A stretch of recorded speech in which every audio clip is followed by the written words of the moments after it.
Bonjour à tous, on se retrouve aujourd'hui sur le canapé d'un monde de jeux avec des invités exceptionnels qui viennent de l'Est de la France, tout à fait. De la Lorraine si je ne me trompe pas. Tout à fait. Alors techniquement on vient d'un peu plus loin, oui. Mais actuellement on vient de pas très loin. Ça oui, va. oui.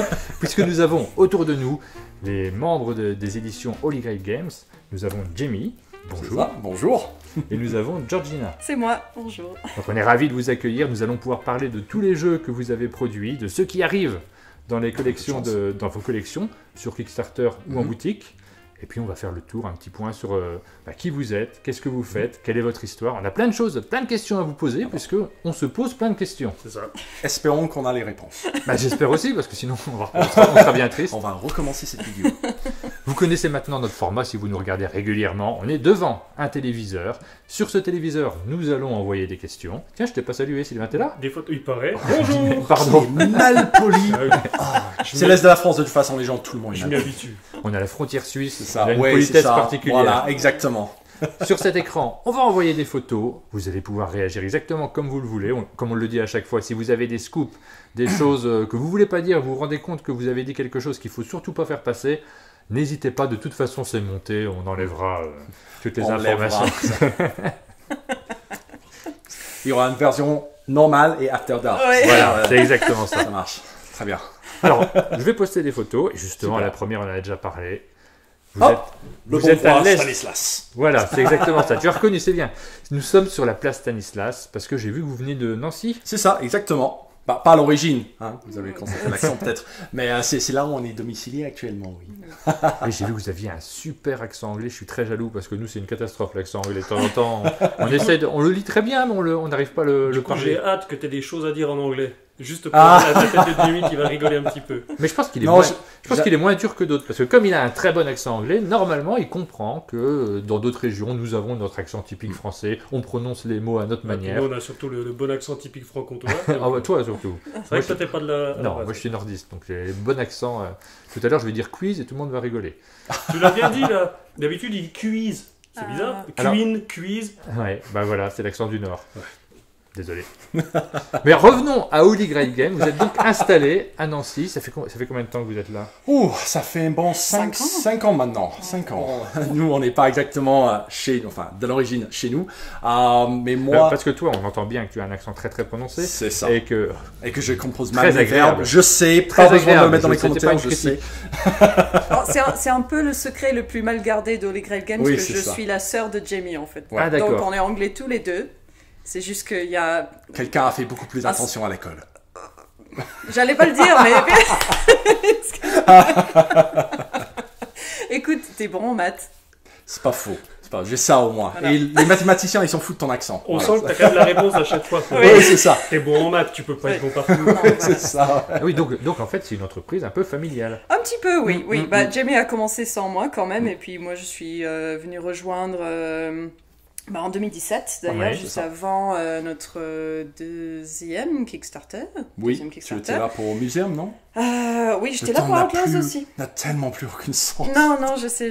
Mais bon, je suis venue te rejoindre. On était deux à l'époque. était deux, ouais. Donc on a un peu commencé comme ça, et puis l'équipe s'est grandie au fur et à mesure, et maintenant on est 6. Ouais. Donc 6 personnes, ça commence à être une belle petite société. Alors Bon. Oui. je vous ai mis une photo, je ne sais pas si vous allez l'identifier. Jamie, Jamais vu de ma vie. Jamais vu de ma vie. Bravo. Pourquoi j'ai mis cette photo? Non, mais il y a une raison très très simple, c'est que j'ai cherché à trouver une photo de l'équipe. Donc j'ai tapé sur internet Jimmy, j'ai tapé Olivier, parce que je me suis dit je vais essayer de trouver une photo qui représente tous les membres, Holy Grail Game, et je suis tombé là-dessus. Donc voilà, j'ai fait avec ce que je trouvais sur internet. C'est intéressant. Beaucoup trop moche pour tous être pris en photo au même moment. Ouais. D'accord. Ça Oui. éclatera l'appareil. Oui, C'est pas oui. possible. Oui. Georgina, c'est le seul qui tient plus ou moins. Mais par contre, c'est vrai que toi, on est un peu timide. En général, on n'a pas des photos de l'équipe. Non, Quand on non, part un peu en trop. déplacement, oui, Un on peu est tous Donc, avec nos démonstrateurs. On va rebondir sur cette photo qui tombe Oui. parfaitement bien pour évoquer les membres de l'équipe. Oui. Nous avons donc Jimmy. Je préciserai quand même Oui. qu'on me compare plutôt à Jamie, ce n'est pas sorcier. Ah, mais moi, plutôt c'est pas pour qu'à te Jamie comparer, Oliver, hein, c'est c'est- juste ma recherche Google. Non, mais on Et me ma- fait plutôt. Tu sais, c'est Jamie Hawk comme Jamie Oliver. Non, il me fait Jamie, comme c'est pas sorcier. Oui, pourquoi Ouais, pas. d'accord. Oui, pourquoi pas. Alors, par contre, l'anecdote, on a fait beaucoup de travaux dans le bâtiment là actuellement. Donc la cuisine, le salle à manger de l'équipe, de un, pour l'agrandir, pour avoir plus d'espace, et aussi pour les raisons sanitaires, hein, avec la situation actuelle. Enfin, si vous regardez ça depuis le futur, vous avez beaucoup de chance. Et en fait, on a installé une vraie cuisine. Et moi, je suis bien maintenant. Georgina est très bien en cuisine. Olivier, par contre, mon associé, est un tueur en série en cuisine. Oui. Et donc, du coup, généralement, nous, on a arrêté d'amener à manger le midi. On cotise tous les mois, et puis on s'assoit à la table, et c'est aujourd'hui, c'est voilà, voilà. Oui. Et donc, la cuisine, on la connaît bien. Oui. Alors, Olivier devait venir aujourd'hui normalement, et c'est vrai que d'habitude on prépare les plats, mais peut-être s'il revient. Voilà, Jamie et Oliver, du coup, les deux. C'est ça, c'est ça. Par nos pouvoirs combinés. Voilà, cette société et plat cuisiné. Donc dans l'entreprise, vous avez Olivier qui est ton associé. Exactement, une des membres fondateurs. Voilà. De toute façon, Holy Grail, c'est une histoire de moi, Olivier et beaucoup de Bordeaux. Pas la ville, le vin. C'est un bon démarrage. C'était un très bon démarrage. Mais c'était la veille d'une soirée de tournage. On a peut-être regretté un petit peu le matin, mais ça valait la peine. On est là, donc forcément ça valait la peine. J'ai vu qu'il y avait 2 autres membres qui ont été annoncés il y a très peu de temps, hier. Oui, c'est ça. Donc on a Joëlle qui est illustratrice et graphiste, très douée pour les deux. Elle était notre stagiaire à la base, et puis on ne pouvait pas la laisser partir. Non, voilà. Elle est attachée à la cape. Donc elle est dans la cape maintenant. Avec les jeux. Voilà, la fameuse cape. Et puis on a Jérémy qui nous a rejoint le mois dernier. Exactement. Oui, qui est super aussi. Pareil, graphiste illustrateur, très bon dans les deux. C'était vraiment... C'était un vrai besoin qu'on avait parce que c'est vrai que ça met beaucoup de temps, le graphisme et l'illustration. C'était des choses qu'on trouvait qui ralentissaient. Souvent, quand on avait des ralentissements dans les projets, c'était à cause de ça. Donc voilà, on est content. Et du coup, ils sont salariés. Oh oui. Oui, bien sûr. Oui. Donc c'est des illustrateurs salariés dans l'équipe. Oui. Donc ça fait 5. Oui. Et le 6e membre le 6e, c'est Owen qui s'occupe de nos ventes à l'international. Donc il contacte des distributeurs, voilà, parce que bon, faut qu'on bosse un peu là-dessus. C'est bien de faire des jeux, mais il faut éventuellement que d'autres gens en profitent. C'est bien de les vendre. C'est vrai que c'est bien de les vendre. Du coup, il s'occupe de faire ça. Alors, on va continuer avec une autre photo pour parler un petit peu de... Non, peut-être je suis un culte, mais à part le lapin... Tu n'as pas la référence? Non. Tu ne vois pas de quel film est issue cette scène mythique? Non. Mais encore une fois, Olivier est très fort en film. Je me sens très faible là, parce qu'Olivier aurait pu répondre à ça et à la cuisine, donc... C'est un film où on fait vous avez très mal choisi. Vous avez choisi bien mal, oui, une référence. Et c'est pour revenir simplement sur le nom de votre maison d'édition, Holy Grail Games. J'en doutais. Ils ont très mal choisi, puisqu'ils n'ont pas choisi le bon Graal. On voit que le bon était derrière. C'est peut-être un montage. Hein. Et le film, évidemment, c'est Indiana Jones. Ah oui.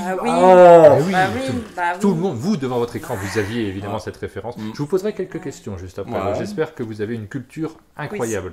Il y a un petit quiz, comme j'ai... Il y a des choses à gagner. Moi, ça ne sera pas trop compliqué, vous inquiétez pas non plus. Et donc, pourquoi ça s'appelle Holy Grail Games? Il y a une histoire derrière? Oui. C'est-à-dire que Monty Python. En fait, moi et Olivier, on a tous les deux un sens d'humour, on va dire, un peu britannique. Il faut dire qu'il y a beaucoup de choses dans la France que moi j'apprécie énormément plus que l'Angleterre. Dans la bouffe. La bouffe. Mais pas l'humour. Tu l'as tout de suite. L'humour anglais de cette époque-là est quand même au-dessus de quasiment tout. Pour moi, c'est que mon avis personnel, s'il vous plaît. Mais il y a beaucoup de Français qui pensent pareil. Hein. Voilà, bon, super. Donc du coup, quand j'ai rencontré mon futur associé, quand j'ai découvert qu'il avait le même sens de l'humour et en plus, il voulait nommer la boîte après ça, et je pouvais pas lui refuser, c'était... inconscient, quoi. Mais l'humour, c'est très très culturel, et l'humour français d'aujourd'hui, je pense, a été inspiré beaucoup par les Monty Python aussi, puisqu'il y a tout un pan de comique. Alors d'aujourd'hui, non, ça évolue tout le temps. Là, on est dans un type d'humour qui est très américanisé maintenant. Mais pendant une période, les nuls notamment, ce sont des gens qui sont beaucoup inspirés des Monty Python. Donc ce type d'humour est maintenant bien reçu, alors qu'il y a une époque, je me souviens, quand on était gamin, qu'on voyait les Benny Hill, et limite on comprenait pas ce... Tu sais, quand t'étais gamin, j'étais pas né quand même. Bon, ok, on va passer à une autre photo. On vous laisse. Ciao, à la prochaine fois. J'ai préparé des questions. Et on enregistre cette émission pas très loin de Pâques. On n'est pas encore à Pâques. On l'enregistre. On est Oh. On a préparé des œufs de Pâques et en fait, on va faire gagner des œufs de Pâques à ceux qui répondent juste à nos questions. Pendant un moment, on s'était dit que c'était peut-être Sylvain qui allait les poser. N'oublie pas, c'est moi le patron, c'est toi le salarié. Hein. Donc choisis bien tes réponses. Hein. On verra. Sylvain a envie de participer, donc il ne connaît pas les réponses, il va participer aussi et En fait, peut-être. c'est mes œufs. Donc Voilà. j'aimerais bien gagner les questions pour pas leur donner. On va miser. Ils on va viennent commencer. de toi. Parce que ça, c'est inquiétant. On va commencer. Un On va petit tester testing. les os avec une touche. Allez. Donc celui-là, je vous le laisse. Alors je vais poser des questions, c'est des questions de rapidité, effectivement, elles sont développées nos questions, un petit peu à la manière de Julien Lepers, tu sais, quand il lance une question Oui. et il faut réussir à trouver, le premier qui trouve va gagner 7 œufs de Pâques, donc il y a un enjeu qui est énorme, hein. Je vais Énorme. tellement perdre. Et chaque question part d'un jeu d'Holy Grail Games, après Oh. ça part dans des directions qui n'ont rien à voir, ça me permet juste d'introduire le jeu et on va en parler juste après.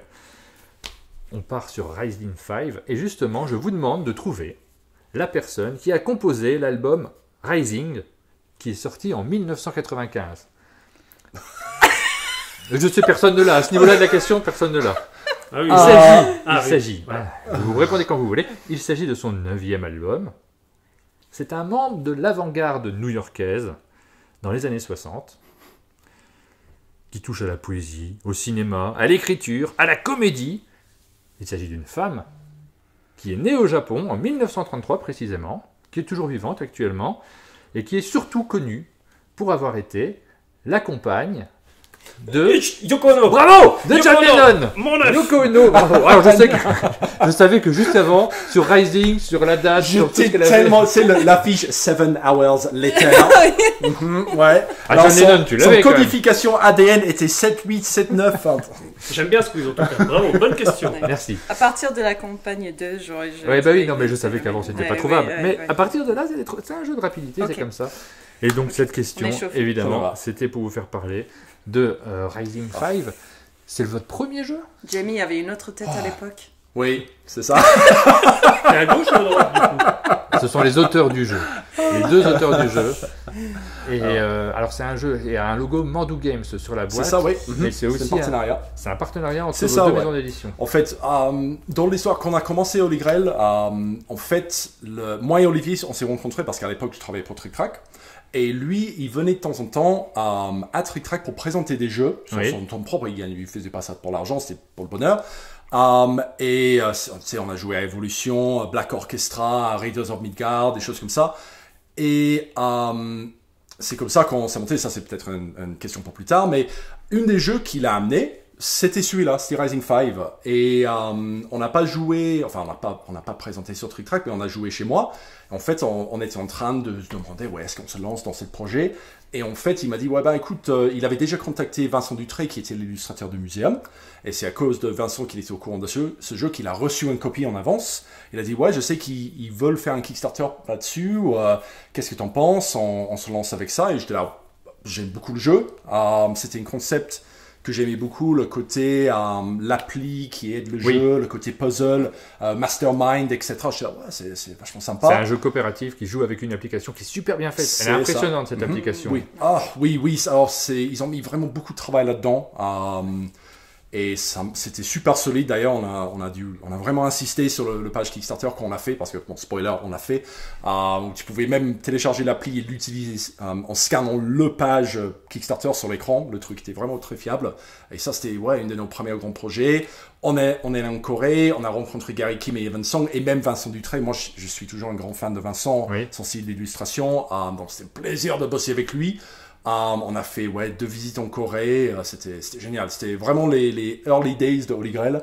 Et c'était des bons vieux temps. C'était vraiment sympa. Hâte de retravailler avec ces gens-là encore. Honnêtement, super. Et le jeu est toujours disponible? Alors, je pense qu'on n'a pas encore imprimé depuis un moment, et c'est pas nous qui sommes les chargés de la distribution. On a fait les Kickstarter en partenariat avec Mandu, et puis eux, ils ont fait la distribution. Ça fait quelques ans, je sais plus s'il est en circulation actuellement. D'accord. Malheureusement, peut-être on le revisitera un jour. Faut que j'évoque l'idée. Surtout que une des choses qui ont freiné, c'était pas une énorme campagne. On s'est un peu coupé les dents là-dessus, mais c'était pas des centaines des mille. Et une des freins que les gens avaient, c'était justement le point clé, c'était l'appli. Mais sur ce jeu-là, oui. Ouais, mais tu sais, le côté appli, le chemin a été bien déblayé par FFG, par beaucoup d'autres gens depuis qu'on a fait ça. Donc peut-être qu'il pourrait y avoir une deuxième vie. Moi, j'aime toujours ce jeu, je l'ai chez moi, j'aime bien le sortir. Surtout pour initier des fois des gens qui jouent pas normalement aux jeux de société ou qui, quand ils étaient plus jeunes, ils connaissaient Mastermind. Voilà, donc c'était une belle expérience celui-là. Et je me souviens, cette image jaune, la couve jaune que Vincent a fait pour la version Kickstarter, il est gravé dans mon âme, cette image-là. Je l'adore tellement. Moi j'ai la version Kickstarter, ça fait partie des jeux un peu de collection puisque tout le monde ne l'a pas. Donc on est content de l'avoir au chalet quelque part. Je sais pas où il est. Il faudrait que je fouille un peu pour le retrouver. Il y a tellement de jeux ici, il doit être en train de tenir. On n'a toujours pas rangé le chalet. Le chalet est construit avec des jeux. Ouais, c'est ça. Des briques. Deuxième question. Est-ce qu'on est prêt? Qu'est-ce qu'on gagne? Allez. Un œuf un peu plus gros. C'est la montée en puissance. Ça devient plus intéressant. Je vous la laisse. Okay. La compétition est repartie entre un monde de jeu, 1-0 pour l'instant, okay. et Holy Grail Games. On va le jouer comme ça, ok, très bien. Okay. Célèbre bande d'hors-la-loi, on cherche des hors-la-loi, qui a sévi entre 1890 et 1892, attaquant principalement des banques et des trains. Je suis constitué notamment de Emmett, Robert, Bill, Gratton, Allez, Franck. Tu le sais ça. Les Dalton. Si tu peux parler à haute voix, on t'a tous entendu. Ils trouveront la mort, à l'exception d'Emmett, dans l'attaque des banques de Coffeyville. Ils sont passés à la postérité grâce à Lucky Luke. De qui s'agit-il? Les Dalton? Bah oui, les Dalton, pour te dire, Romain. Parce que c'était une connerie pour moi. Bah non, pas du tout. Ça a vraiment existé? Ça a vraiment existé. Ah oui, c'est vraiment ça. Donnez la réponse. Mais je pensais que c'était en train d'être gentil. C'est peut-être que je n'aime pas. Merci. Non, mais c'est vraiment une connerie. Mais non, pas du tout. Les Dalton ont vraiment existé. Alors, c'est vrai, par contre. Et Lucky Luke, il existait? Alors, Lucky Luke, je suis moins sûr. Rantanplan? Rantanplan, oui, ça c'est documenté. D'accord. Okay. 2-0, on avance. Si jamais je vous ai posé cette question sur les hors-la-loi, je pense que vous aviez compris. C'est évidemment pour évoquer le jeu Outlaw. C'est votre second jeu. Ça, c'est notre deuxième jeu. Fait dans l'ordre. Ça, c'était un petit point de virement dans le destin, on va dire, de la boîte. Parce que nous, à l'époque, certains vont peut-être me reconnaître des anciennes campagnes, genre le jeu de société de Conan, 7e Continent, Outlive, donc la boîte de jeu, Monolith, etc. Et Serious Poop, bien sûr. Et en fait, à cette époque-là, on voulait faire Muséum dans le futur, qui était un jeu d'Olivier. Oui. Mais on voulait trouver un éditeur pour faire ça, puis on s'occupe du Kickstarter, et puis on fait un arrangement comme ça. Et nous, à l'origine, on croyait beaucoup en Kickstarter, on y croit toujours. Et en fait, on n'était pas parti pour être éditeur. Rising 5 s'est fait en collaboration avec un éditeur. On s'est positionné, ça a l'air peut-être un peu con maintenant, mais on était positionné un peu plus think tank de Kickstarter. Et Outlaws, c'est le jeu qui a un peu changé notre destin parce que c'est Jérémy Pinger qui nous a amené le jeu. Et j'ai beaucoup aimé. C'est Arnaud Demey qui a illustré, j'adore son style. Le jeu était vraiment intéressant. C'était notre petit projet à vraiment expérimenter les choses dessus. On a fait le boîte rouge, le boîte vert, tous les personnages. Oui, c'est un jeu à deux qu'on pensait qu'il n'y avait pas trop sur le marché actuel. On était vraiment très fans et Jérémy a dit finalement moi je veux pas l'éditer, édite-le les gars. Et on était là. Ok. Et voilà, on est devenu éditeur à cause de ce jeu-là. Est-ce que c'est, je me trompe peut-être parce que j'ai pas vérifié, mais est-ce que c'est pas l'un des tout premiers jeux qui a été diffusé d'abord sur la plateforme Board Game Arena avant d'être disponible, ce qui maintenant se fait beaucoup. Hein. Oui. On le voit c'est énormément ça, ces derniers temps. Mais on avait fait une version BGA justement pour que les gens puissent tester le jeu pour le Kickstarter. Ouais. Voilà. Et il y a eu Season aussi, ça a bien juste marché. avant, et ça a bien fonctionné. Ça. Ah oui, ça, on le voit maintenant, c'est un peu partie courant, mais au jeu là, surtout quand tu dis des choses, par exemple, c'est une expérience vraiment tendue, 2 joueurs, stratégique, quand tu peux le prouver, ça se passe plutôt bien, quoi. Ce jeu-là, pour suivre, si c'est la même genre de question que pour Rising 5, celui-là, on l'a plus en circulation en anglais et en français, mais il a eu récemment une deuxième vie aux Pays-Bas, je pense, qui ont beaucoup aimé le jeu, qui ont vendu pas mal. Et puis j'aimerais bien le revisiter un jour, parce que il n'y a pas assez de jeux, de joueurs un peu intenses, un peu stratégiques, un peu thématiques comme ça. Voilà quoi. Mais c'est compliqué de garder tous les jeux disponibles, parce que forcément, ça demande aussi du travail sur le long terme. C'est ça, et puis niveau distribution aussi, revendre un ancien jeu. sans rajouter des choses supplémentaires, à savoir qu'on a déjà beaucoup rajouté lors du Kickstarter, c'est difficile à vendre des fois, donc voilà quoi. Bon, on verra. C'est toujours un truc. Pour moi, ça fait partie vraiment de l'héritage d'Holy Grail, donc ça tient une place spéciale dans mon cœur, on va dire. Et c'était mon premier projet. Oui, c'est vrai, tu étais là pour celui-là, pour la fin de celui-là. Ouais, je suis arrivé juste avant, 2 mois avant. Question suivante. Je vous demande de trouver un peintre que j'aime beaucoup, à titre personnel. Un peintre? Ah ouais. Bon, là, un tout petit œuf, du coup. Parce que je pense que je ne vais pas le gagner, celui-là. Il est possible que tu ne gagnes pas. Je ne sais pas s'il est très expert en peintre. Alors, une moitié d'œuf, je le couperai en deux. Alors, c'est un peintre que moi j'aime beaucoup, mais bon, il faut le connaître un petit peu, donc je vais essayer d'être le plus didactique possible pour que Picasso. Il ne s'agit pas de Picasso. C'est un peintre britannique, aquarelliste, graveur, qui est né le 23 avril 1775 à Londres et mort le 19 décembre 1851. C'est un peintre qui a eu beaucoup d'importance pour les impressionnistes et notamment pour Monet, qui s'en est inspiré pas mal dans son tableau Impression Soleil Levant, puisqu'il maniait la couleur de telle manière à provoquer des sensations. Notamment, il a fait des peintures sur le canal de Chichester, je ne sais pas si je le prononce bien, avec des levées de soleil. Il est particulièrement doué sur ce type de couleur. Vous ne connaissez pas en peinture? J'ai peur. Bon, alors, sachez qu'il donne, en fait. Il donne aussi son... Il a le même nom qu'un appareil dans la musique qui permet un appareil analogique. Jean-Jacques Piano? Non, pas Jean-Jacques Piano. Dans lequel... Sur iPod. C'est pas du très tout. anglais, Jean-Jacques, comme prénom, en plus, classique. Son prénom est William. On va être vraiment très très didactif. Shakespeare. Non, et c'est un appareil dans la musique, on met le terme analogique derrière, et on branche par exemple, je sais pas ce que c'est, qu'est-ce qu'on branche là-dessus? Ah, c'est bien, tu te connais bien en musique, toi. Nous, on s'y connaît pas en peinture. Je vais regarder ce que c'est que cet appareil exactement, parce que je ne sais pas comment il s'appelle. Branche William Synthé. Turner, bravo! Ouais, je connais des choses. Vous ne connaissez pas le peintre Turner? Oui, William Turner? j'en ai chez moi. Un Turner analogique. Tu l'as pas Je connais sa femme, moi. Tina. Ah, c'est vrai, j'aurais pu partir là-dessus. Faut aussi. Tu gagnes un œuf. Bravo! Ah non, mon Bravo, préféré. Tu vas sauver la fierté de Tellement l'entreprise. contente. 2 à 1. Tout va bien. Allez, Si je vous ai lancé sur cette question, c'est évidemment pour revenir sur Muséum. c'est ça. Il va falloir Mais que la je- suite du premier. Alors, la suite du premier, parce que le premier se passait, ça c'est le premier qu'on voit à C'est ça, l'image, exactement. Oui. se passait dans un musée, mais il y avait de tout. Il n'y avait pas Ouais. forcément des peintures, Mhm. on avait des éléments de tout type, et c'est un jeu de C'est collection. ça, ouais. Exactement. Et il y a un nouveau jeu qui va sortir, parce que je crois qu'il n'est pas encore disponible, C'est ça. et qui cette fois-ci se base uniquement sur les peintures. C'est ça, D'où exactement. votre grande connaissance dans l'art pictural. Oui. Moi, j'ai répondu. Hein. Oui, c'est vrai. Quelqu'un a répondu. Quelqu'un a appris quelque chose au moins.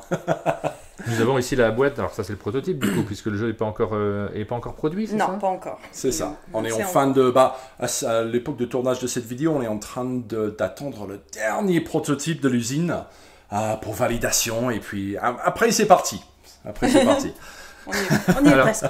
Il s'agit toujours d'un jeu de collection? C'est ça, c'est ça. En fait, quand on a fait le premier muséum, donc avec les objets, c'est très juste que normalement il y a des tableaux et des objets historiques souvent dans les mêmes musées. Pas toujours le cas, mais souvent. Mais en fait, en s'attaquant déjà à des objets historiques, on a 180 objets et c'est tout sauf des tableaux, généralement. Il y avait beaucoup trop d'éléments historiques à mettre dans une seule jeu. Et on aime bien le petit côté pédagogique de muséum. Mais pour avoir ça, il ne faut pas que ce soit un jeu ultra compliqué, ultra surchargé. Et en plus, la façon dont les objets artistiques sont gérés dans l'histoire est très différent à celui de la peinture. Oui.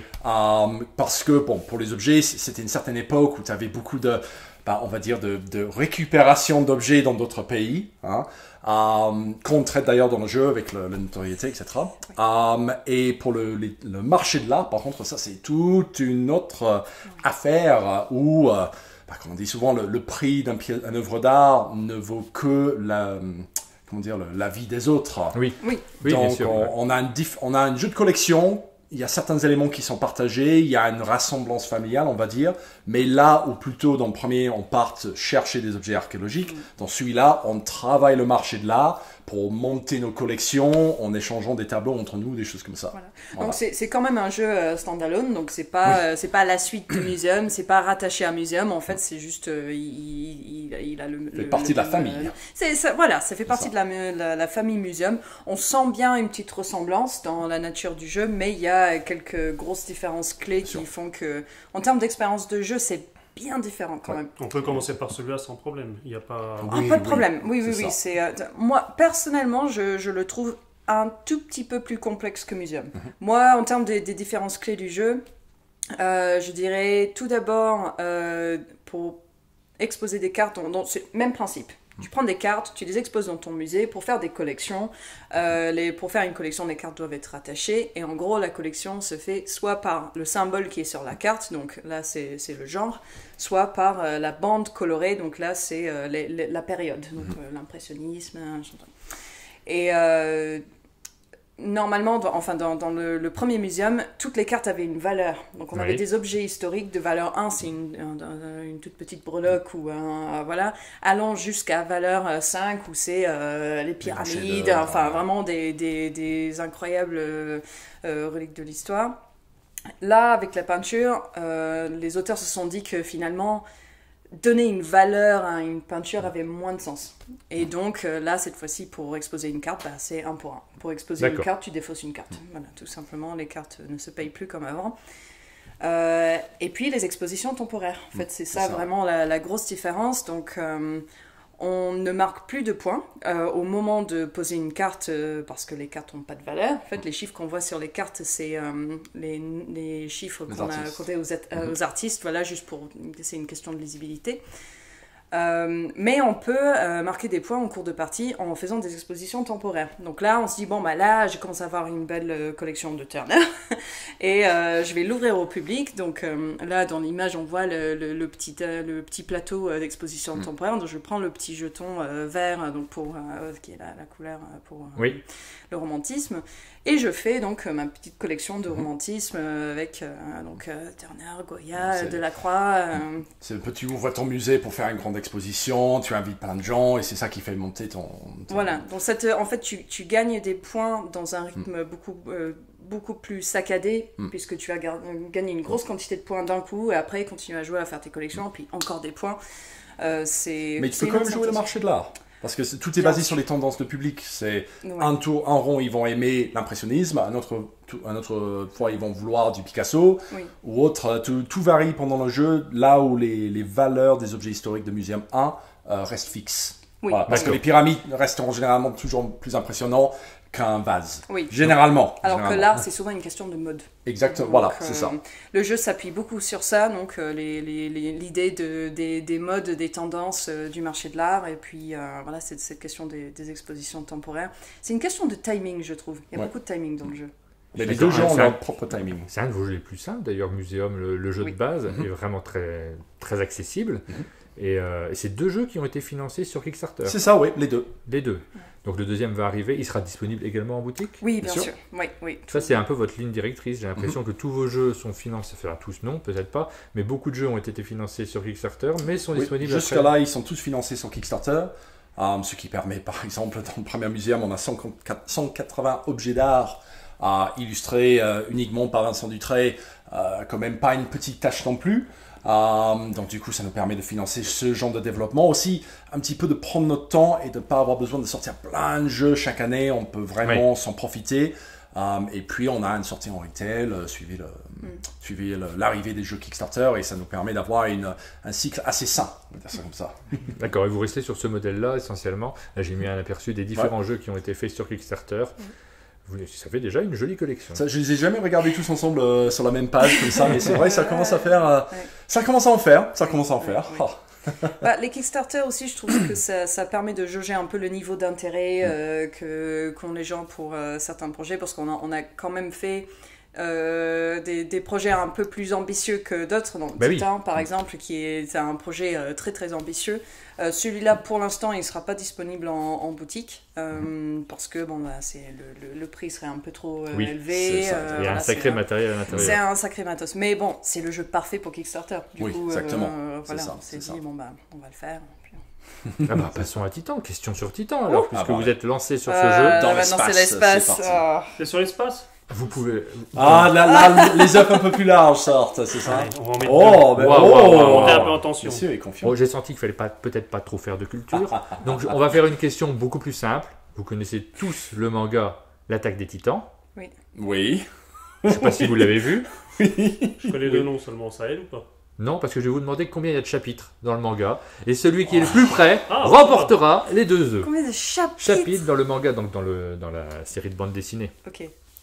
Alors attention, c'est quoi ta question? Sois précis. Celui qui est le plus Combien il y près. a de tomes? Non, alors j'ai regardé sur Internet. Moi, je l'ai pas lu. Donc, si tu veux, je suis complètement perdu. Moi, sur l'Attaque des Titans, j'aimerais bien. J'en ai entendu du bien. Donc, peut-être je m'y mettrai. Mon fils adore les mangas. Donc, ça serait l'occasion de partager quelque chose. Débrouille-toi. 8.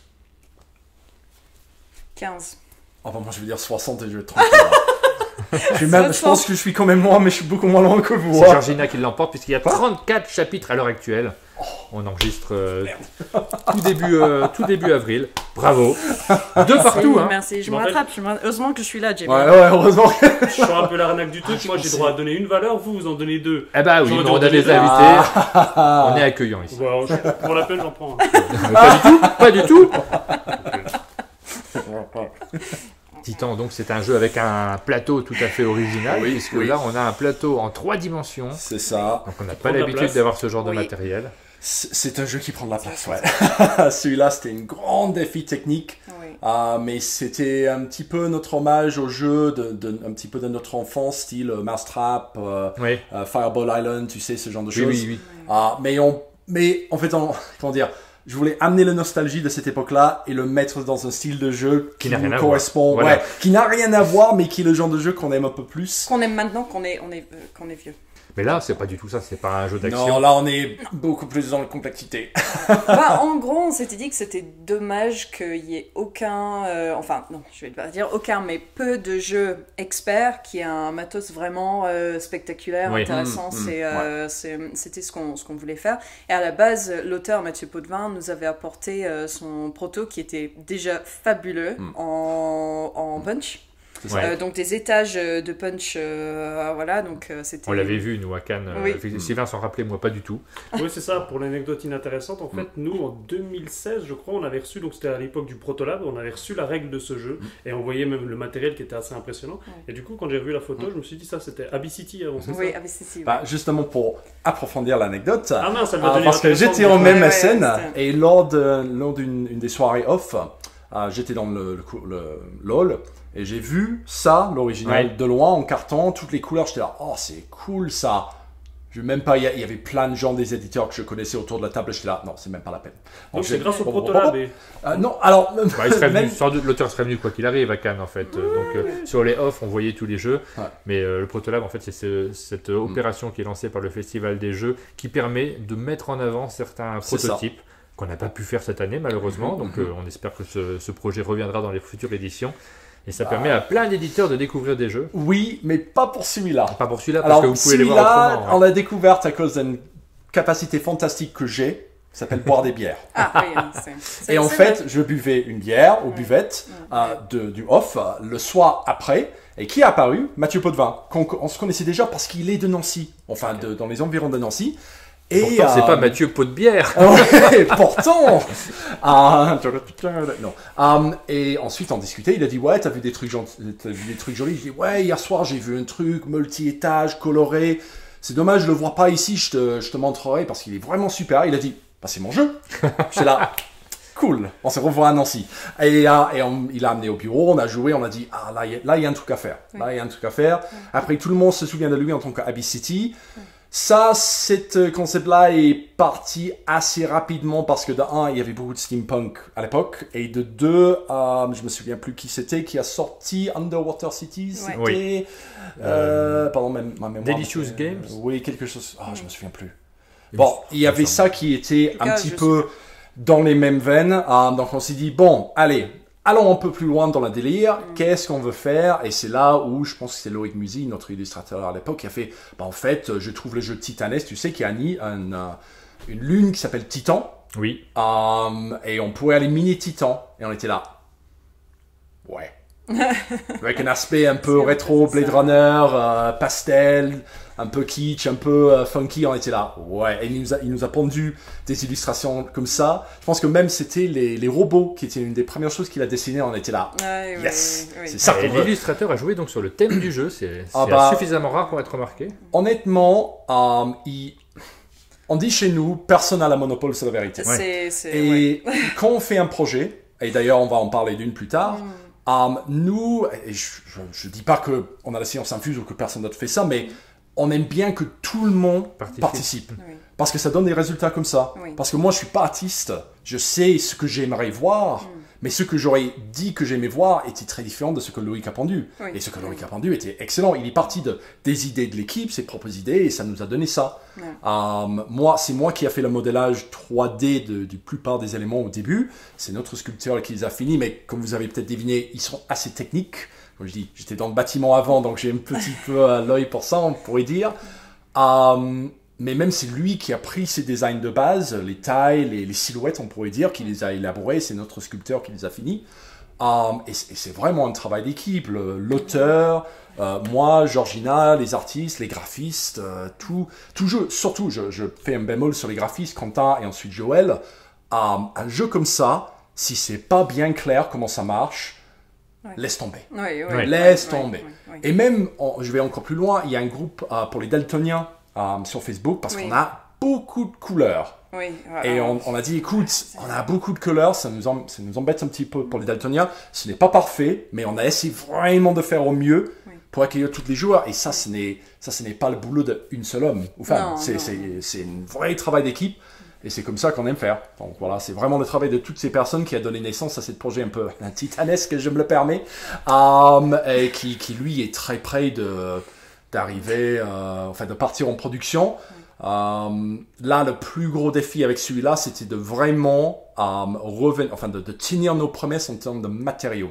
En jeu, on n'avait pas trop de doutes. Ça faisait un moment qu'on testait, qu'on peaufinait les règles. On est très confiant là-dessus. C'est un super jeu. Mais en termes de matériel... Vraiment Et moi j'ai des gros regrets sur ce jeu parce que j'ai pas fait la campagne Kickstarter et vous m'avez dit qu'il serait pas en boutique celui-là. Il sera pas en boutique, mais... je vous l'amènerai un jour pour un petit vidéo. Ne vous inquiétez pas, on connaît le pratique. Par contre, il va falloir acheter un plus grand table. Non, mais là, hier, par exemple, on a reçu l'avant-dernier sample hier. On attend juste un sample de couleur de plastique parce qu'il fait un peu roux de fromage, la couleur. Oui, c'est vrai, c'est très cheddar. Mais il y a beaucoup de cartons qui sont clips dans le plastique. Wow, fromage ici en France, tu m'étonnes. Beaucoup de cartons qui sont clips sur du plastique et il fallait, par exemple, que ça soit vraiment nickel, que ça tombe pas, mais en même temps, si tu vas un peu fort, ça casse pas le carton ou le plastique est là. On a eu un moment un peu sensuel hier qu'on a pris le carton et... Parle pour toi, écoute, moi je t'ai laissé seule avec le proto. Non, mais c'est vrai que c'était un grand défi technique. À la base, le prototype que Mathieu nous a emmené était en carton. Oui. Donc nous, on le trouvait très sympa parce que c'était très aérien, avec des niveaux un peu, voilà. Mais d'un point de vue pratique, ça tiendrait pas dans le temps. Et c'était ça notre problème, c'est que de faire tout un plateau 3D en punch, ça, à force de le monter, de le démonter, avec le temps, ça tiendrait pas. Puis en fin de compte, là, à la base, c'était un jeu sur le fait d'être sous l'eau, donc ça avait du sens que ce soit un peu plus léger. Là, on creuse dans la terre, donc là, le plateau plastique solide a son sens. J'en profite aussi pour dire que c'est le premier jour où on a fait un bande son. Une bande originale avec Barry Doublé, qui est, ça fait un moment que... Il est anglais, il est en France, on se connaît tous. Est-ce que tu as bu des bières avec? Ah oui, ça, oui. Mais je le connaissais surtout son travail à cause de son boulot sur le 7e continent. Oui. Et moi, je suis un grand fan de l'ambiance qu'on fait du jeu de société. Oui. Le bande-son, par exemple, pour le 7e continent, je ne peux pas jouer sans. Je trouve ça top, qu'on fait du jeu de rôle, qu'on fait du Descent ou qu'on fait un jeu sci-fi ou autre. J'essaie de trouver la petite musique sur Spotify ou autre. Non, on le fait pas assez, nous. Et j'adore. Après, ça, c'est mes goûts perso. Et donc, du coup, on a demandé à Paris de faire une sorte d'album synthwave, Carpenter Brut et Daft Punk un petit peu. Il nous a pendu un truc. C'est génial. C'est génial. Il a débarqué chez nous du jour au lendemain, d'ailleurs, pendant l'été, pour enregistrer des voix. Oui, et pendant une heure, on a dit genre drone B, dockage au porte C. Et juste des trucs comme ça. Et puis des références de films. Il nous faudrait un navire plus grand ou des trucs comme ça. C'était très drôle. On s'est beaucoup amusé. Il a fait un super boulot. Et ça part sur Sirenscape aussi. Donc le logiciel qui permet de faire des ambiances sonores à la demande. Donc si tu veux embêter tes potes à chaque fois qu'ils font un action de creusement, tu peux faire et tu creuses beaucoup dans ce jeu. Donc tu vas t'embêter à la fin. Mais c'est vraiment très bien. Donc oui, cette projet était vraiment très, très technique. Ça nous a vraiment montré un petit peu nos capacités aussi. en termes de ce genre de projet. Permet aussi de faire ce type de jeu. Oui, on revient à la base de Kickstarter. Oui, sans l'investissement. Il sera pas du tout. Vous n'aurez pas de boutique où vous allez en proposer ou... Alors, je dois dire que pour l'instant, il va être que sur demande, juste parce que c'est un jeu très cher. Oui. Pour être tout à fait franc, il ne répond pas à l'échelle commerciale, enfin aux démarches commerciales, les pourcentages, tout ça. Après, ça c'était mon aperçu des choses. Pour un prix que moi je trouvais raisonnable. D'avoir de la demande. Alors, moi j'ai eu des boutiques qui ont dit, des prix que moi, c'est pas que je les paierai pas, mais je les trouvais trop chers pour le commande des boutiques, on va dire. Mais j'en ai pas mal qui ont dit je le vendrai à ce prix-là, je pense que j'en vendrai pas mal. Et bon, tu as des jeux qui sont passés par ce créneau-là, à la Gloomhaven, ce genre de choses, des grosses étiquettes en termes de prix. Moi, j'y croyais pas trop, peut-être que je suis un peu trop humble là-dessus, mais honnêtement, le jeu va sortir, il va avoir sa chance, et si ça marche bien, je vais pas refuser de... oui. En tout cas, tu l'as très bien vendu dans cette vidéo, donc il y aura sans doute des gens qui auront envie de c'est une vraie aventure celui-là. si j'ai l'opportunité de lui faire vivre encore plus, avec grand plaisir. Voilà. Notre objectif, c'est toujours ça, même si on est sur Kickstarter, on aime donner une vie en boutique à nos jeux. C'est ça. Et puis donner la possibilité aux gens de jouer au jeu. C'est ça, exactement. Question suivante. C'est parti. Nous allons parler du jeu Domination, donc j'ai une question. Domination. On commence à augmenter un petit peu. Nous cherchons le nom d'un acte de domination qui consiste à ligoter son partenaire, notamment avec des cordes. Je n'ai pas besoin d'en dire plus, je pense que vous avez le terme technique. Zut. Je ne sais pas si répondre à cette question est une bonne look. C'est le shibari, c'est ça? Ah non, mais là je cherche le nom. Le bondage, allez. Ah, bravo, c'est bon. Jimmy, je vais le faire dans l'éloquence. Normalement, tu sais pas ce genre de choses. Non, mais pour cette sucette, je sais tout. Voilà, alors là, sachez que Sylvain n'a aucun terme technique de ce type-là d'habituellement. Oui, c'est ça. Quand il y a ce genre de conversation, il quitte la pièce. Ça ne l'intéresse pas. Non, c'est ça, ouais. Et là, il n'y a jamais rien à gagner. Là, il y a quelque chose à gagner. Ah, c'est quand même des chocolats. Je suis choqué. Il se passe quelque chose. Il faut que je vois comment je sais ça. Ça m'inquiète aussi. Tu sais, on est tous passés sur Internet.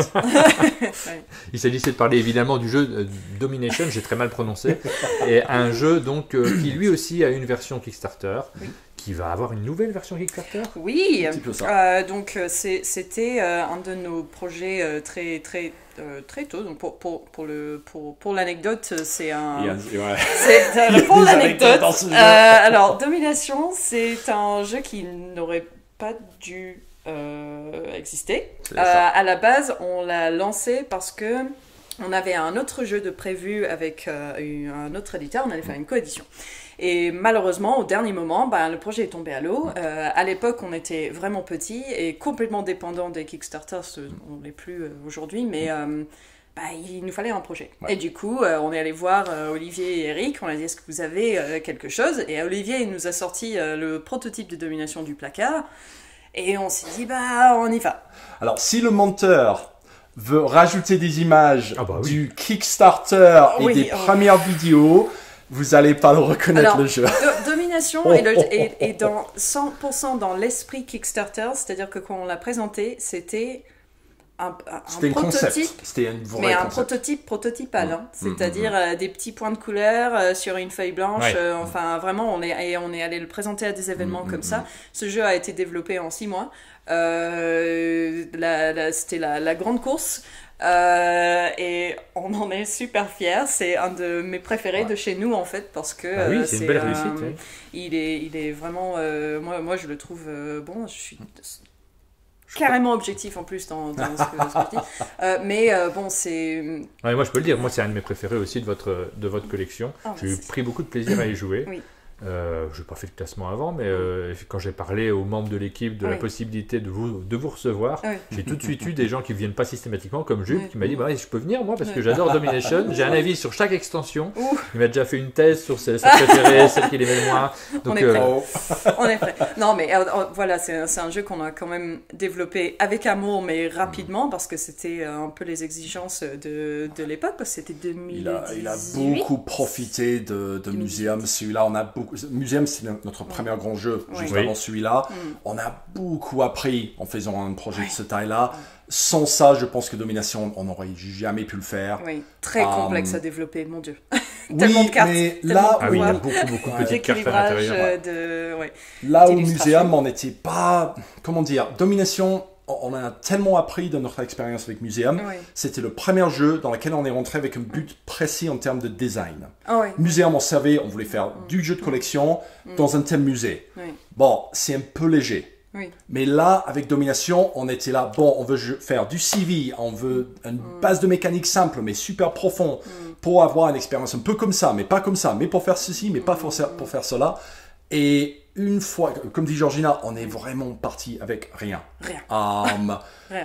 Je confirme que c'est beaucoup moins léger que Muséum. Ah oui. Ah oui, oui, mais c'est prévu pour. Mais là où il reçoit pas mal de, comment dire, de remarques positives, c'est que il est extrêmement profond, mais pas forcément complexe. Après, bon, je suis biaisé sur le sujet, il y aurait peut-être autre chose. Mais le base de mécanique, c'est-à-dire, c'est mon tour, je pose un domino, je construis une ville, je fais un savoir, ça s'explique comme ça, plus ou moins. Après, bon, il y a beaucoup de façons de construire des villes, il y a des merveilles, il y a, je me souviens plus combien de savoirs il y en a maintenant, mais c'est un jeu de CV. Un jeu de CV sans un floppé de savoir, c'est pas un jeu de CV. Et ça, c'est une des trucs qu'on voulait recréer. Après, il y avait des choses, par exemple, le confrontement, genre à la méga civilisation, et je lui jette pas la pierre parce que j'adore méga civ, mais le petit côté de, ça fait 18 heures qu'on joue. C'est ça, méga Et civilisation. c'est la voilà, version. je vais te rayer de la carte. Ouais. Ça, c'est une chose qui arrive fréquemment. C'est un jeu qui joue à 16 joueurs, non? C'est pas quelque chose comme ça? Alors moi, je me souviens, je dis bonjour à l'équipe du club de jeux de société d'Orléans, parce qu'on a fait un méga party méga civ lors d'une fête, enfin lors des vacances d'hiver, une fois, sur 2-3 jours. Et on était 8 joueurs. Et on jouait, puis on faisait le pause repas, un petit peu de diplomatie. Hein, tu veux pas attaquer, je te donne mon Naki si tu attaques lui, des trucs comme ça. Et c'était super parti. Et on voulait mais on voulait pas, par exemple, on voulait la profondeur de cette expérience de civilisation, mais sans le côté, je te raye de la carte au dernier moment. Et puis juste un tout petit peu moins long que 3 jours. Oui, voilà, c'est c'est ça. Voilà. Moi, j'ai jamais osé y jouer à Méga Civilisation parce qu'à chaque fois que je le vois, je me dis, j'aimerais bien, mais quand je le vois, je suis en week-end jeu et j'ai envie de croiser plein de personnes, jouer à plein de jeux, et du coup, non. Ce n'est pas un jeu, c'est un événement. De toute façon, pour revenir du coup Oui, sur pardon. le nouveau Kickstarter de Domination, il est sorti en boutique début 2020, du coup. Oui, c'est ça, ouais. Donc voilà. Et il a eu un petit succès inattendu, parce qu'il faut dire que le projet Kickstarter a été un succès, mais modeste, voilà, donc qui nous convenait parfaitement à l'équipe de 3 personnes qu'on était à l'époque. Je pense qu'on a fait un peu moins de 2000 backers, ce qui, voilà, comparé à ce que font certains projets, voilà, c'est déjà bien. Et puis depuis sa sortie en boutique, il a eu son petit succès un peu inattendu, du coup, maintenant, il est plus ou moins en rupture de stock mondial, donc on le fait revenir. Avec toutes les extensions? Avec toutes les extensions, voilà, avec la version KS aussi, pour ceux qui veulent tous les extras, y compris les merveilles en forme de lapin, qui était une blague à la base. Puis on nous a tellement demandé qu'on les a rajoutés dans le Kickstarter, mais à la base c'était une blague. En fait, on a les 12 monuments dans le jeu pour expliquer ceux qui ne connaissent pas. Tu sais, on a les jardins suspendus, la grande muraille, les choses comme ça. Mais pour le prototype, on n'avait pas eu le temps de les illustrer, donc on a fait des grosses lapins. Oui, donc, une statue de lapin pour la phare, des lapins qui se tient en pyramide pour les grandes pyramides, des choses comme ça. Et c'était pour la blague, mais ils étaient même pas sur la page Kickstarter. Forcément, les gamers mais dédiaient un truc gens original. Étaient là, ils sont où nos lapins? Bon. On est parti en événement avec pour montrer le proto. Et du coup, on était là, là, c'est des lapins qui s'empilent. Et en fait, je me souviens, j'étais à SN avec mon prototype. C'était peut-être une mauvaise idée, les lapins empilés. Et les gens ont adoré. Voilà. Et du coup, on les a tellement demandé que c'est dans la boîte Kickstarter. Voilà, donc je les ai, moi, dans ma boîte. J'ai pas fait gaffe. Oui, c'est des standees alternatifs. C'est-à-dire que moi, j'ai fait le Kickstarter. Et on parlait de Jube qui va nous rejoindre tout à l'heure. Mais Jube, lui, il a rangé sa boîte, etc. J'ai jamais joué avec ma boîte. On joue avec la sienne. C'est le principe. Quand on est plein dans un groupe, on joue toujours avec la même boîte alors qu'on l'a tous acheté. Ce qui n'a aucun sens, mais on est content. J'ai des jeux comme ça à la maison, je les ai jamais ouvertes, mais j'en ai tellement. Tu sais quoi, Blood Rage, un jeu que j'apprécie beaucoup, j'ai dû jouer tellement de fois et je pense que j'ai ouvert ma copie l'année dernière. Ah oui, voilà. Parce on a les mêmes. Toujours le copie des autres, quoi. C'était. Bon, soit.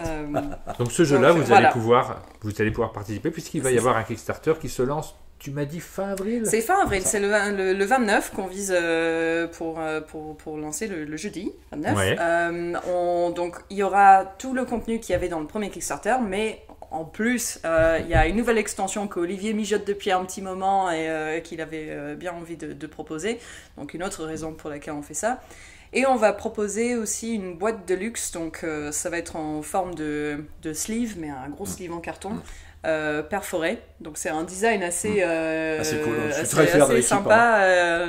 Voilà, il y a des images Pour ranger tout le matériel. Et du coup, voilà, toutes les boîtes vont se mettre dans cette boîte de luxe plus la nouvelle boîte de la nouvelle extension. Donc ce qui voilà, est un pour petit ceux peu qui aiment. différent de ce qu'on a fait de muséum, parce que C'est bon, ça. ceux qui ont déjà vu une boîte de domination, Oui. il y a déjà des inserts plastiques dedans, Oui. que je Ils sont pense, très je trouve, ça range bien le jeu, donc Oui. l'histoire de ne pas tout réimprimer. C'est ça.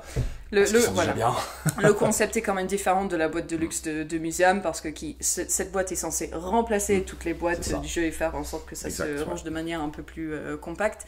Alors que la boîte de luxe de domination, c'est vraiment un sleeve pour tout réunir au même endroit.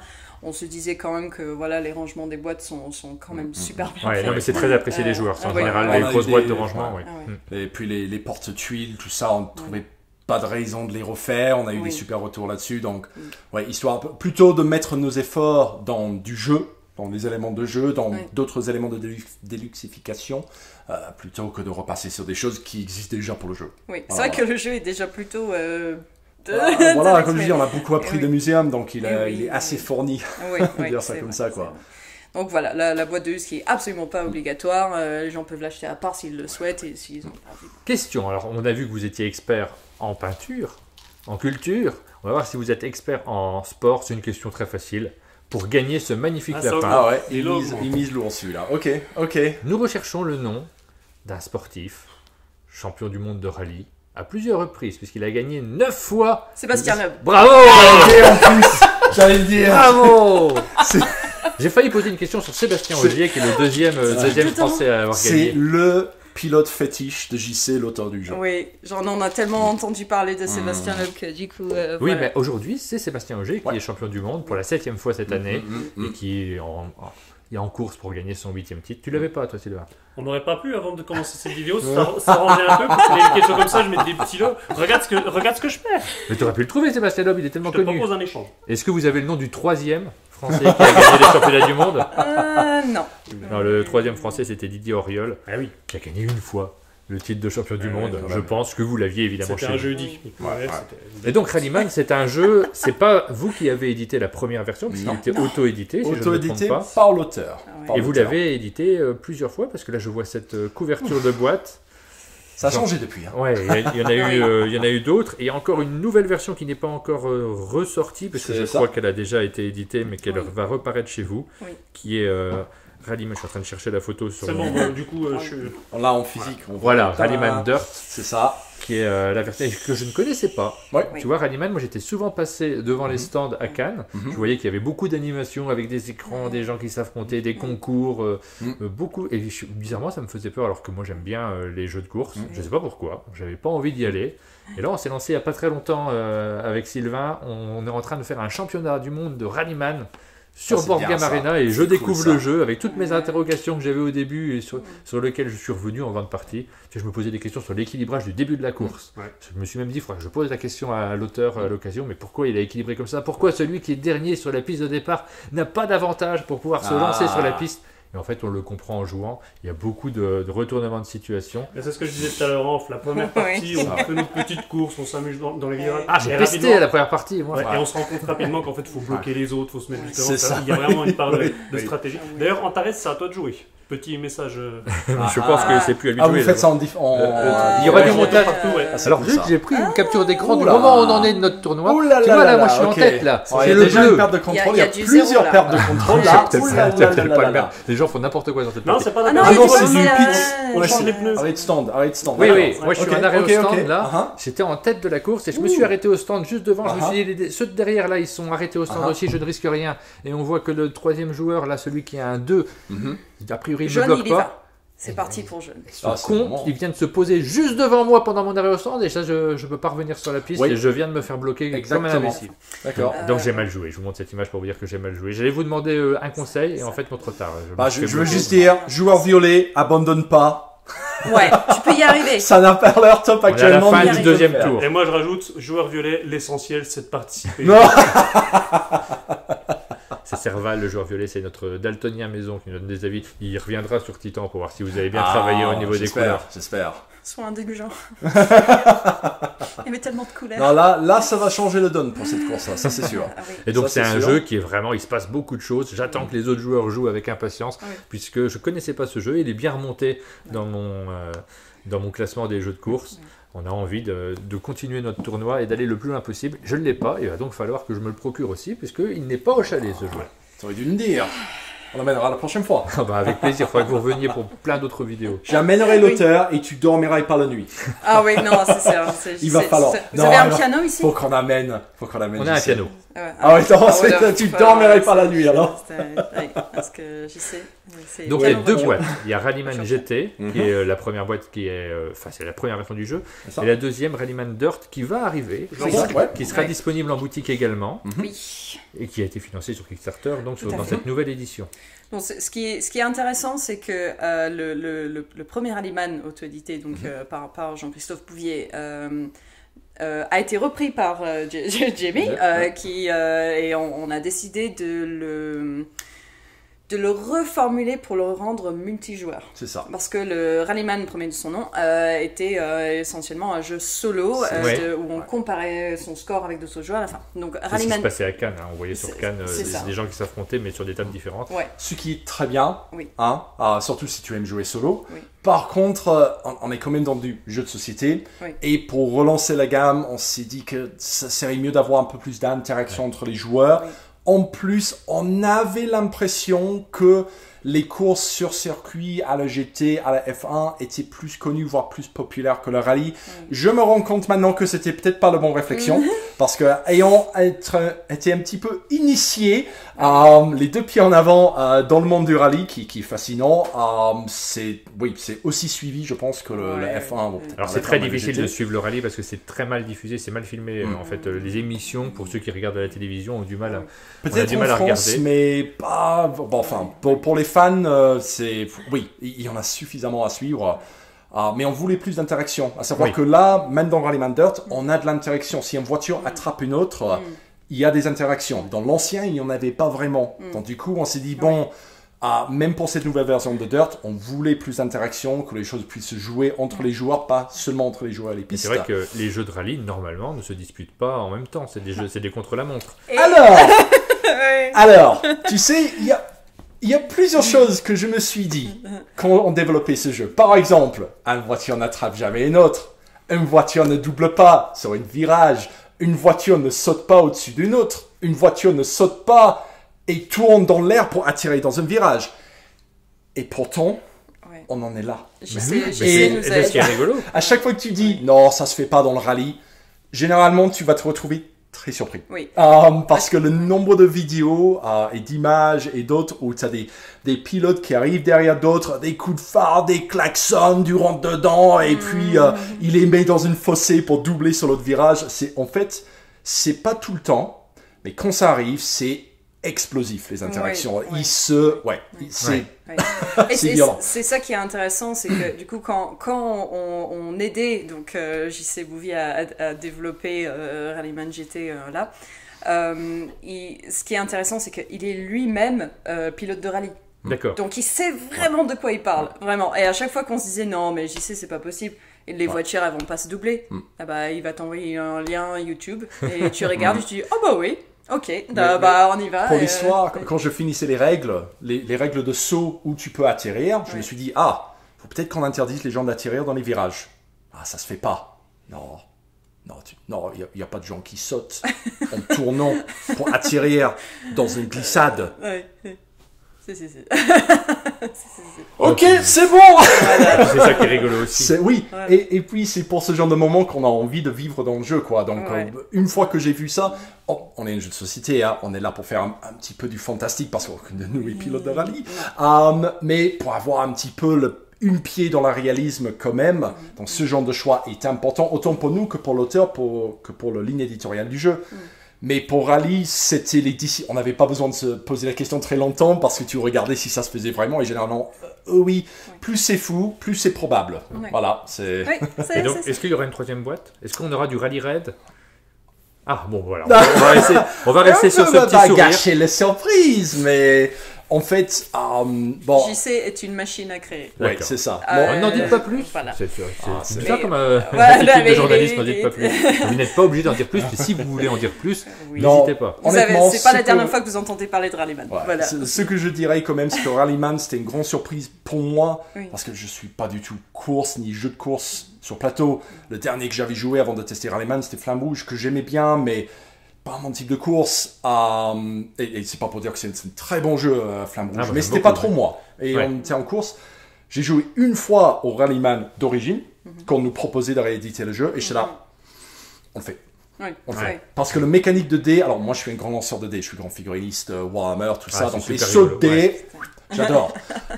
Et donc cette petit côté de stop ou encore, stratégique, le bonheur de lancer les dés un par un, tout son corps, ça se reflète dans le jeu où, surtout quand vous êtes tous autour du table, bien sûr, il y a très peu de moments où il n'y a pas du jouissif dans le groupe. Il se passe toujours quelque chose. Même quand c'est pas eux qui lancent. Je veux dire, quand Jérémy, le nouveau graphiste, était arrivé, on l'a initié dans les jeux. Et donc Rallyman, et moi j'étais pas dans cette partie-là, mais je les entendais gueuler de l'autre bout du bâtiment, quoi. Une partie de Rallyman sans cri, c'est pas une partie de Rallyman. C'est ça. Mais nous on se retrouve avec Sylvain, pardon, je te coupe. Mais on se retrouve avec Sylvain. Sylvain c'est un amateur de stop ou encore, donc dès le début il s'est dit c'est cool, on lance les dés, on regarde ce qui se passe. Moi je suis un amateur de programmation plutôt. Et en fait je me suis pas retrouvé dès le début. Moi au tout début j'ai pesté, mais après je me suis rendu compte de l'aspect de programmation qui m'était pas venu, je l'avais pas réalisé au tout début. Maintenant je le trouve. Et je pèse toujours parce que cette voiture jaune, elle m'a bloqué là, pile là dans le virage.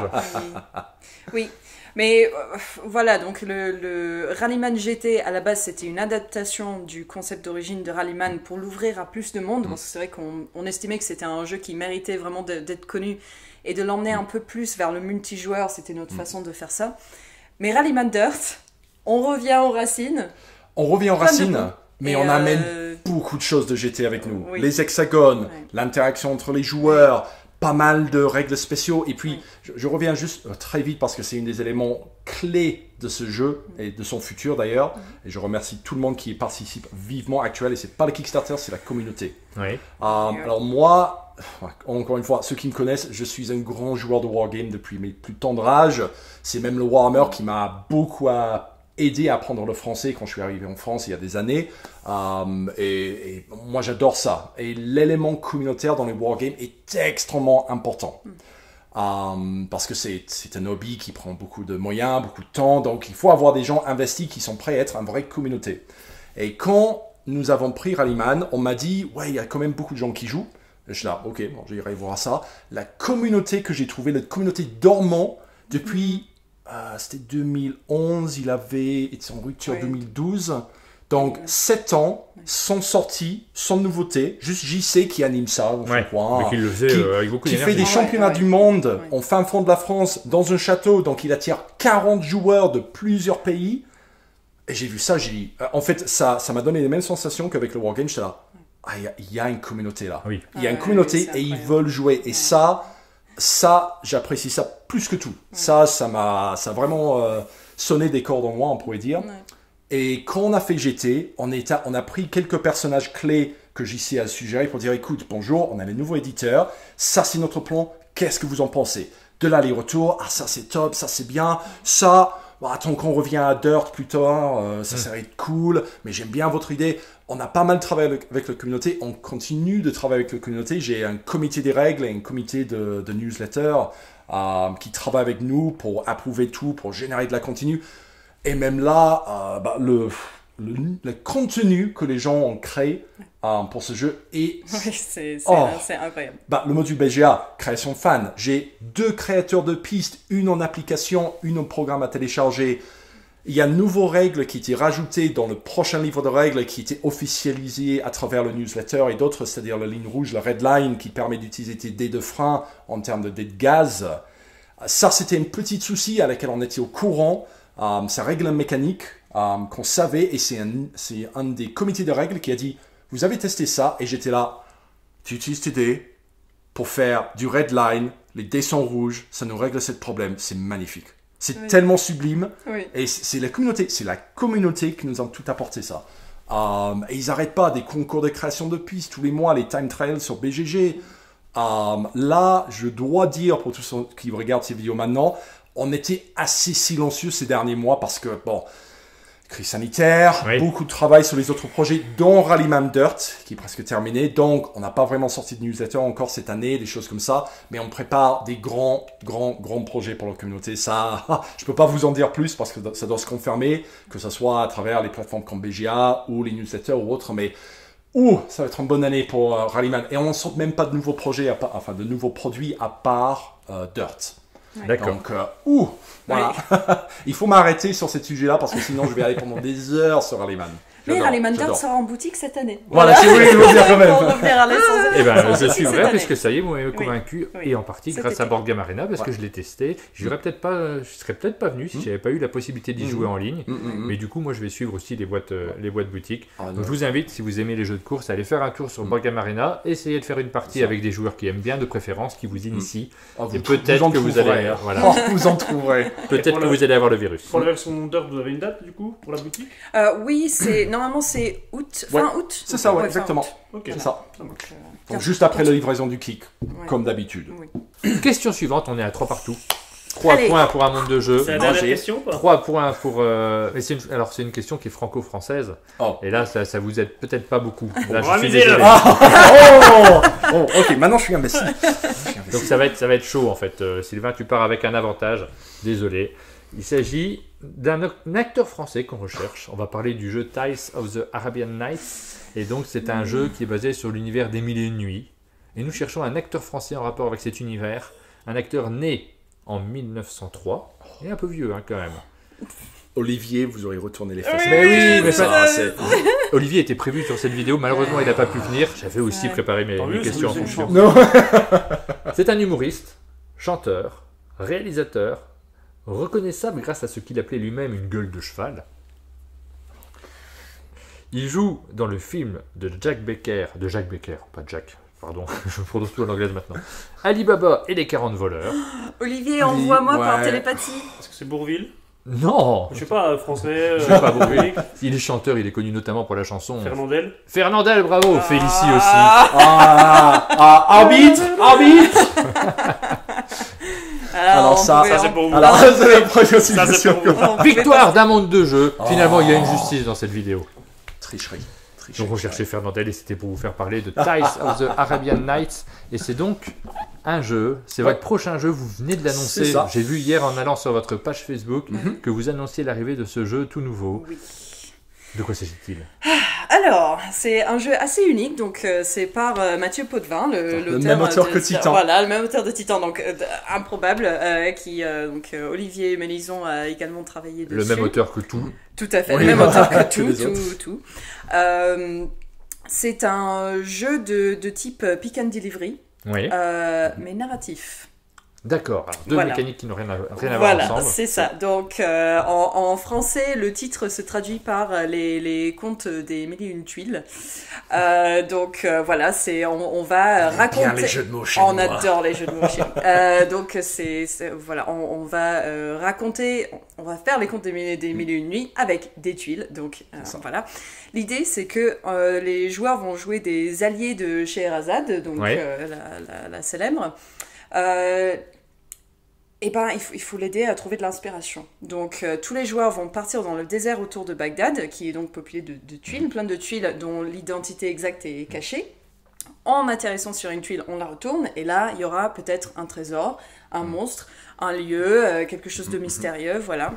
Donc on peut prendre cette tuile, et donc on va faire le tour du désert en récoltant ces tuiles pour créer une histoire. Et une fois qu'on a suffisamment de tuiles, on va pouvoir rentrer à Bagdad et raconter son histoire à Scheherazade pour l'aider à survivre une nuit de plus. À avoir des choses à raconter au sultan pour cette nuit. Donc c'est vraiment assez particulier comme type. C'est vrai que le pick and delivery narratif, c'est vraiment un mélange détonnant. Mais moi, ça m'attire. Oui. En fait, le petit côté narratif vient du fait que quand tu arrives, tu as on va dire des objectifs, c'est des histoires que tu vas monter. Comme dit Georgina, quand tu atterris sur une tuile, un monstre par exemple, tu ne sais pas ce que c'est le monstre exactement. Ça pourrait être une chameau particulièrement méchant. Je pense que pas celui-là là-dedans, mais j'utilise ça comme exemple. Ça pourrait être n'importe quel genre de monstre. Si tu tombes sur une tuile personnalité, ça pourrait être un marchand, ça pourrait être une princesse égarée, ça pourrait être un homme animal, plein de choses. Et en fait, tu prends ces tuiles pour faire vos histoires, pour remplir les objectifs. Et quand tu rentres à Bagdad, tu vas raconter ton histoire.